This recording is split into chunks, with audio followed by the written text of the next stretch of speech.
Live from San Diego, this is KUSI News. A federal judge has signed off on a sweeping affordable housing deal that could change the way San Diego locates affordable housing projects going forward.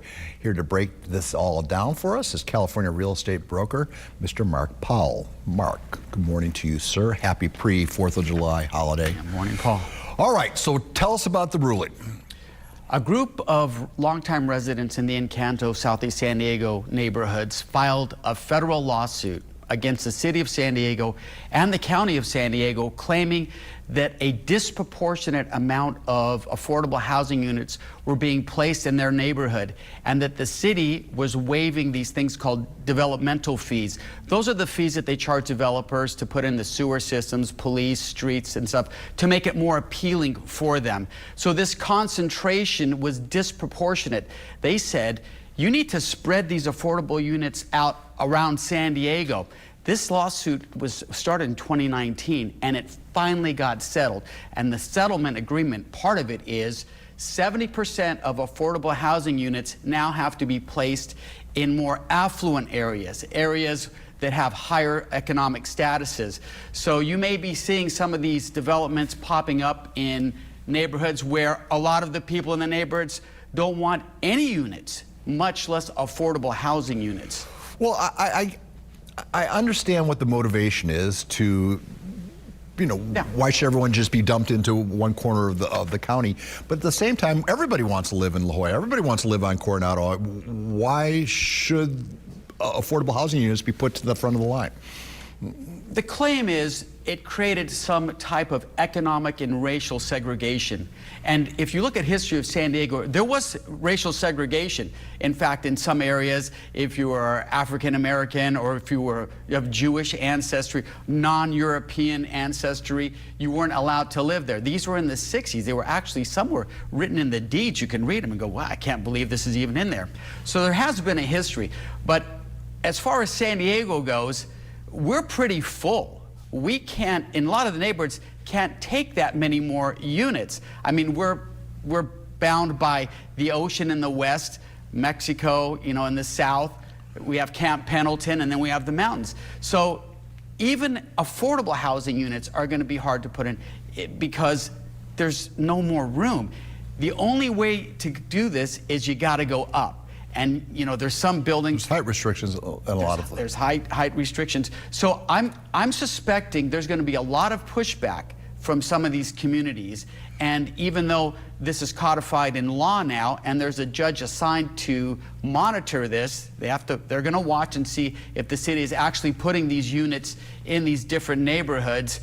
There may be a lot of pushback from some of these communities. So. I've learned following politics and following issues like this that any ruling is always, it seems like there's always another court to come along to appeal to. How can this go to the Supreme Court? What will happen? Is this legal fight over? It's law now? I don't believe this fight is over, but there is a settlement. The reason why they settled was because if they didn't, there could have been an injunction to have no affordable housing units put in anywhere, and they didn't want to go through a protracted, long litigation. So we have to take a step back and look to see where this is actually going. Now the city has to perform. The city has to put these units in these neighborhoods where they have not been there historically. They've all been concentrated in certain areas. Can we actually build our way out of this problem? We have the affordable housing issue, obviously. Housing here in San Diego is very difficult. Even with people for means are having a hard time getting that onto the conveyor belt, getting that first home. Aren't we just dealing or nibbling around the margins? Can we actually build enough housing to accommodate all the people that? Yeah, but when 35 to 50% of the cost to build are permit fees, it makes it almost impossible. Most of the reasons why we're not being able to build at a certain amount per square foot is because we have these permit fees, and you can just substitute permit fees with taxes. So if you eliminated some permit fees or you drastically reduce them and streamline the process, yeah, we could probably build more units, but I don't think the solution is to put 17 granny flats on somebody's property in the neighborhood. Well, one of the other problems is a lot of these neighborhoods are a little more expensive to live in. So how are you actually helping people if you get them in affordable housing, but then they're stuck in the middle of a very expensive neighborhood where they have to buy their groceries, buy their gas, whatnot?